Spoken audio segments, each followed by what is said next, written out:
Welcome back. Comic book and pop culture fans, get ready. Twin Cities Con is happening this weekend, and one Midwest studio is bringing something special. Sensill Studios is the region's premier Black and veteran-owned comic book company, and they're debuting the latest chapter in their sci-fi series, Aru and Duat. I hope I said that right. We were practicing.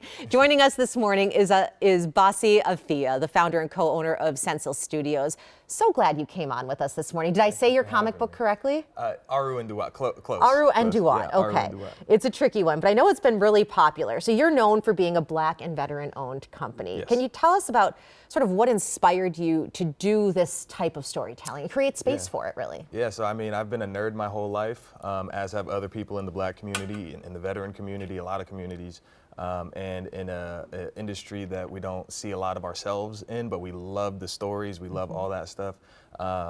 You know, I just decided to start writing my own and doing my own, and then as that grew, people became attracted to it, and I started having teammates, and the company was growing, and we started going to Comic-Cons, and so it just turned out to be a lot bigger than what I thought it was going to be, because I was just putting out a story for me. So. And I just wonder, did you have anything like this when you were growing up and, you know, interested in the comic world? There's a few. I mean, you know, I can't completely discredit everything. I mean, you know, we had Black Panther and all those types of things, but as far as something that I felt like I 100% was like, yeah, that's mine, that's me. I see myself in that.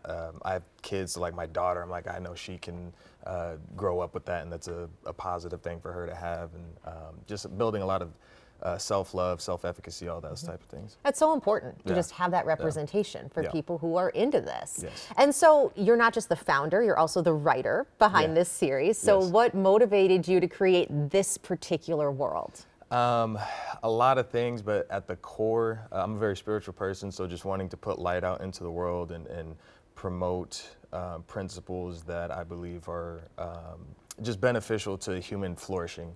And, you know, other than that, just to entertain people too. I mean, it's a very interesting and rich and deep universe that I've built out, so. And this is the second chapter that's coming out? Yeah, yep, so it just came out, and it's the second of 40. So wow. we have so you got some work to do. Yeah, we got some storytelling to go, so perfect time for people to get in on the ground level. Yes, you want to push the boundaries, right, of science fiction and bring more representation to that genre. Yes. So what does that look like? Just not having, you know, stereotypes, not drawing characters in distasteful manners, not telling people that, oh, these are Black characters, but just having Black and brown characters and letting them just be part of the story like that. It doesn't have to be so on the nose, which I don't particularly like, but you know, every writer has their style, so you don't want to be heavy-handed. They just want to like live their lives, be the heroes of their own stories. Yes, just be, Well, I love it. Congratulations on all your success. Also, you know, you can catch Basi and Sensill Studios at Twin Cities Con. That's today through Sunday at the Minneapolis Convention Center. We're going to have many more details on our website, KARE11.com. Thank you so much for coming in early and joining us today. You can find more of this on KARE11.com, and we'll be back after the break.